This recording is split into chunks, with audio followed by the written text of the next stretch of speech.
Okay, this is the kitzer of this mimer on Daf Ayin Tes. The Rabbi explains why it uses the phrase v'amarta twice, that it's to indicate that it is both for the immediate use as well as for all times in the future, that it should be brought close and should be done. That is, before Hashem created the world, there was only Hashem in his name, that is the light that is included within the source of light, the or, color in the ma'or.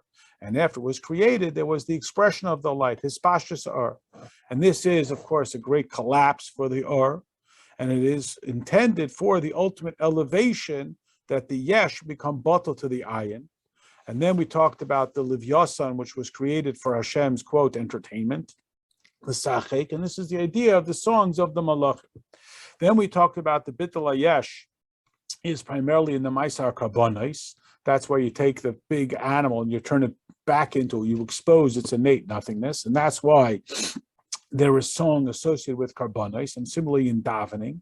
And that's why in davening we first have the psuke de zimra, the verses of song, shira sayam, again, to draw down this level that is ordinarily associated with the srafim. And the Rabbi continues and says that the concept that we bring the sheep together with the tamid, even though the origin is on the markava, which is an ox. So why is sheep?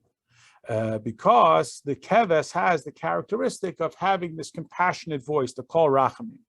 It also has wool that pierces through the skin, which is a mashal for the hair of the head that comes out as white as snow. And like we are told that even if we are as sinful that we turn red, Hashem will transform us into white. And this is what is indicated with the idea of the olas tamid, the constant, the daily ola, and olas is the letters for toleya, which is a description in the Sefer Yeshayahu of Yaakov as being the worm of Yaakov. Now the flesh and the sinews and the bones of the tamid are oila, all of them. The atzmos are drawn down from the mayach, this is the level of Chabad, and the flesh is drawn down from the heart, the blood that's in the heart, and this is the mishkan of the dwelling place, the primary residence of the midas.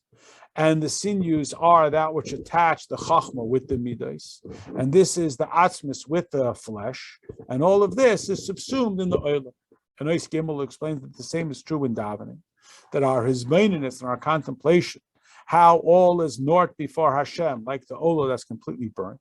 This is the level of atzmos, from whence it draws down the level of the sinews into the flesh to transform the midos into the nefesh habahamis. The sprinkling of the blood is the intense love. And then, as the pasuk says in Shema, and these words should be upon you that I command you to this day. This is a reference to the burning of the fats, which is the pursuit of material pleasures, because it is Hashem's instructions that should bring joyousness to our heart. Now is the time that we should be doing the mitzvahs and elevating. And Isdalid, explains what is the method through which we bring to the revelation of the Nefesh Elokis, the V'ahavta b'chol levavcha, is through the characteristic of Rachmanis. And the Rachmanis is like the sheep before it is sheared, it is quiet. And through this you have the sheep, although it is barren, akara, like Rachel Imenu.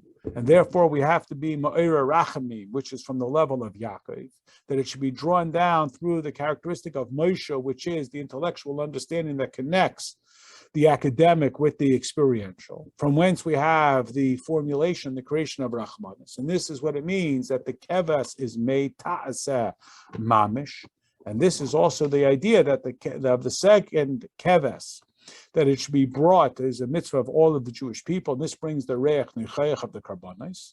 And the Alter Rebbe concludes in Eisches that we can additionally add regarding this idea of the keves of the lamb.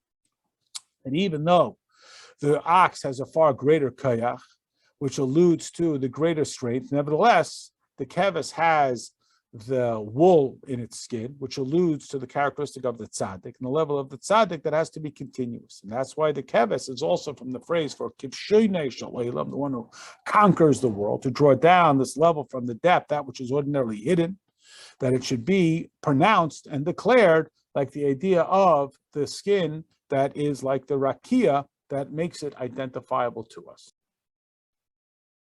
My name is Aryeh Citron, and this is a short synopsis of the mimer Kodesh Yisrael Hashem on page Ayin Tes, side base of Parshas Pinchas. The Jewish people are called the first of Hashem's grain.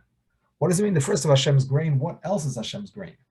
So the Alter Rebbe explains that Hashem has two types of angels. There are some that are created in the beginning of time, 6 days of creation, and there are some that are created every day. The ones that are created every day are called B'nai Elim. B'nai Elim means the sons of strength. They are the ones that give the life force, or the life force comes to this world through them. Hashem gives it, it comes through them to this world. And they're the strength of this world. Elim is the same as Elikim minus the Yud and the Hey. That means the higher level angels are called B'nai Elikim because they have a revelation of Hashem's speech within them. The Yud and the Hey is Hashem's wisdom and knowledge as expressed in the speech, and the angels have a revelation of that. The Elim angels, the B'nai Elim, are the ones that do not have that, because this world is a place that even the speech of Hashem is concealed. We say in the Friday night davening, Havu LaHashem B'nai Elim, that these angels should prepare for a revelation of Yud-Kei Vav-Kei. Throughout the week, Hashem creates something out of nothing. So we have a lot of something, a lot of ego in this world, items that have a sense of separation from Hashem. On Shabbos, this entire world is elevated to Hashem, and that's why we say throughout the Friday night davening, we talk about Yud-Kei Vav-Kei L'chu Nirana LaHashem, Shira LaHashem, because this world is going to experience a level of Yud-Kei Vav-Kei on Shabbos. This happens through the help of the Jewish people. We are the internal aspect of this world. Hashem created the world so that we can elevate it. And it happens on Shabbos, and it happens every day when we daven and nullify ourselves to Hashem, we bring a revelation of Yud-Kei Vav-Kei into this world. It happens specifically through Torah and davening.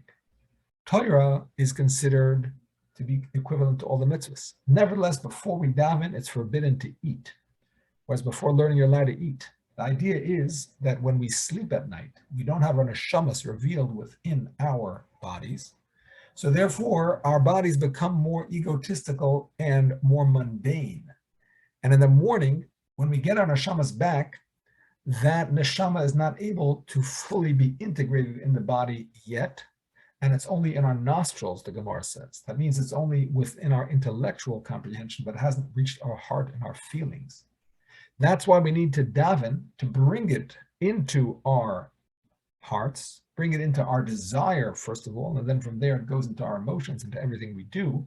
And then the neshama spreads out. And then when we eat, we can elevate the food. Whereas if we would eat before we would daven, when we're still tied down below, so instead of us being able to elevate the food would actually bring us down. When we daven, we start with the brachos in the morning, which talk about getting dressed, wearing shoes, standing straight. And that's to recognize that all of these things the Jewish people have from Yud-Kei Vav-Kei, from Havaya. He is the one that gives us all of these strengths. We say, Baruch Ata Hashem, we want the level of Havaya, Yud-Kei Vav-Kei to be revealed to us in a way that it's like second person. To feel that Hashem is Elokeinu, that Yud-Kei Vav-Kei is what gives us our very life force.